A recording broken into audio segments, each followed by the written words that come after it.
Assalamualaikum warahmatullahi wabarakatuh. Perkenalkan, nama saya Nada Fatika Azhara dari Universitas Muhammadiyah Surakarta, Fakultas Ekonomi dan Bisnis, Prodi Manajemen. Di sini saya ingin menjelaskan tentang peran generasi muda dalam memerangi narkoba, strategi pencegahan berbasis hukum, edukasi, dan rehabilitasi. Lalu, apa sih yang dimaksud dengan peran generasi muda dalam memerangi narkoba? Peran generasi muda sendiri dalam memerangi narkoba adalah keterlibatan aktif remaja dan pemuda dalam upaya pencegahan penyalahgunaan narkoba melalui 3 pilar utama, yaitu hukum untuk memahami dan mematuhi peraturan perundang-undangan, serta melaporkan tindak pidana narkoba. Edukasi, menyebarkan informasi tentang bahaya narkoba kepada teman sebaya dan juga masyarakat. Yang terakhir ada rehabilitasi, yaitu mendukung pemulihan bagi korban penyalahgunaan narkoba dan mengurangi stigma terhadap mereka. Lalu, mengapa generasi muda harus berperan aktif dalam memerangi narkoba? Karena generasi muda adalah kelompok yang paling rentan terpapar narkoba dan sekaligus agen perubahan yang paling efektif. Data menunjukkan bahwa 57% kasus penyalahgunaan narkoba melibatkan remaja, sehingga keterlibatan mereka sangat penting untuk memutus rantai peredaran dan juga penyalahgunaan narkoba. Nah, siapa saja yang terlibat dan menjadi sasaran? Yang pertama ada pelaku utama, generasi muda, remaja, dan pemuda yang menjadi korban sekaligus pelaku penyalahgunaan narkoba. Yang kedua ada pihak yang berperan, yaitu pemerintah, lembaga pendidikan, contohnya sekolah, keluarga, dan juga masyarakat.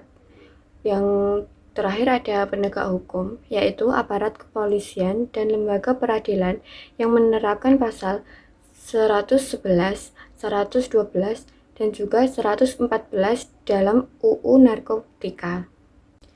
Lalu, kapan generasi muda diperlukan dalam memerangi narkoba?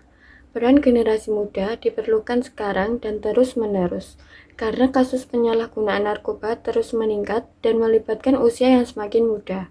Pencegahan harus dilakukan sedini mungkin, mulai dari masa sekolah hingga dewasa muda.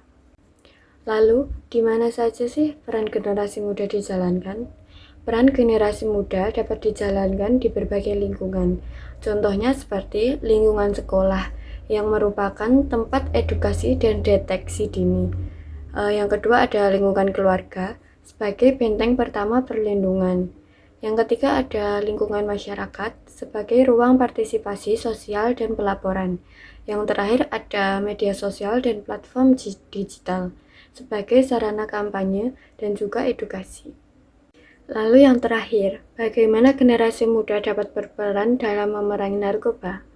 Generasi muda dapat berkontribusi melalui strategi. Yang pertama, strategi hukum, yaitu memahami sanksi berat dalam pasal 111 dan 112 di dalam UU Narkotika. Pidananya bisa sampai 4-12 tahun dan denda hingga 8 miliar sebagai efek jerah. Melaporkan peredaran narkoba kepada aparat berwenang, menjadi saksi atau pelapor dalam kasus narkoba di lingkungan sekitarnya. Yang kedua ada strategi edukasi, yang menyebarkan informasi tentang bahayanya narkoba di media sosial, mengadakan atau mengikuti seminar, workshop anti narkoba di sekolah, menjadi duta anti narkoba di kalangan teman sebaya. Yang ketiga, strategi rehabilitasi, mendukung teman atau keluarga yang terjerat narkoba untuk menjalani rehabilitasi, menghilangkan stigma negatif terhadap mantan pecandu yang ingin pulih, mengadvokasi kebijakan rehabilitasi yang humanis. Yang terakhir ada strategi gaya hidup yang sehat, menerapkan pola hidup sehat seperti olahraga teratur, nutrisi seimbang, dan juga manajemen stres. Mengisi waktu luang dengan kegiatan positif seperti seni, olahraga, dan juga menjadi relawan. Menghindari lingkungan pergaulan yang berisiko tinggi. Mungkin hanya itu saja yang bisa saya sampaikan, kurang lebihnya saya mohon maaf. Wassalamualaikum warahmatullahi wabarakatuh.